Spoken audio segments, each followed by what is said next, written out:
વાત કરીએ સુરતની સુરતમાં તોડબાજ બે પત્રકારની ધરપકડ કરવામાં આવી છે। તલહા ચાંદીવાલા અને મુસ્તાક હુસેન બેગની ધરપકડ કરાઈ છે। એલિગન્ટ હોટલના માલિક ચિરાગ પટેલને ફરિયાદ આપી હતી, તેને લઈ અને ફરિયાદ નોંધાઈ છે। હોટલના બાંધકામ વખતે બંને પત્રકારોએ ખંડણી માંગી હોવાનું પણ ખુલ્યું છે। 50-50 હજારની બંને પત્રકારોએ ખંડણી માંગી હતી।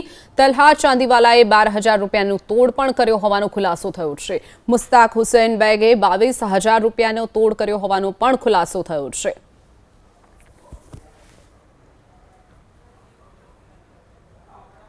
સુરત મૈદરપુરા પોલીસ દ્વારા ગુજરાત સમીકરણના પત્રકારની ધરપકડ કરાઈ છે। તસવીરો તમે જોઈ શકો છો। તલહા ચાંદીવાલા નામના જે કથિત પત્રકાર છે તેમની ધરપકડ કરવામાં આવી છે। ત્યારે આ બાબતને લઈને તપાસના ધમધમાટ શરૂ કરવામાં આવ્યા હતા। જે પ્રમાણે પોલીસ કમિશનર દ્વારા જે અરજીઓ કરીને જે પ્રમાણે આરટીઆઈ કરીને તોડ કરતા જે પત્રકારો છે તેમના વિરુદ્ધ કડક કાર્યવાહી કરવામાં આવી છે। ત્યારે એક બાદ એક ફરિયાદ છે એ સામે આવી રહી છે। ત્યારે તલહા ચાંદીવાલા છે તેમના વિરુદ્ધ પણ ફરિયાદ મળી હતી અને એ બાબતને લઈને મૈદરપુરા પોલીસ દ્વારા તપાસના ધમધમાટ શરૂ કરવામાં આવ્યા હતા। ત્યારે તલહા ચાંદીવાલા છે તેની ધરપકડ કરી લેવામાં આવી છે। ગુજરાત સમીકરણ જે છે પેપર એ ચલાવતા હતા અને ત્યારબાદ તેમના વિરુદ્ધ ઘણી એવી ફરિયાદો મળી હતી। જોકે ફરિયાદના આધારે તમામ એ જે કથિત પત્રકારો છે, જે તોડ કરતા પત્રકારો છે તેમને વિરુદ્ધ કડકમાં કડક કાર્યવાહી કરવામાં ચક્રો ગતિમાન કરવામાં આવ્યા હતા। ત્યારે વધુ એક આરોપીની અત્યારે હાલ મૈદરપુરા પોલીસ દ્વારા ધરપકડ કરવામાં આવી છે। હજી કેટલાક પત્રકારો છે, કથિત પત્રકારો છે તેમના વિરુદ્ધ પણ કાર્યવાહી થાય તેવી સંકેત અત્યારે હાલ જોવા મળી રહ્યા છે। ત્યારે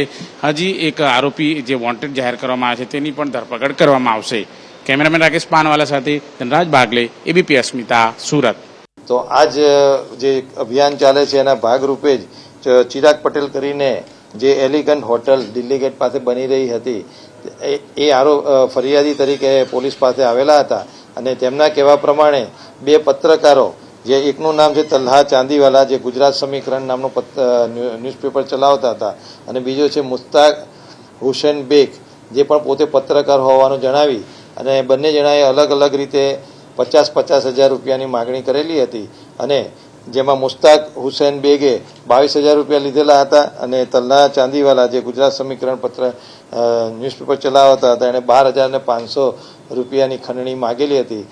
આ બંનેની જાહેરાત ફરિયાદીએ આપતા બંને અલગ અલગ ગુનાઓ દાખલ કરી પોલીસે બંને આરોપીઓની અટક કરેલી છે અને આગળની કાર્યવાહી હાથ ધરી।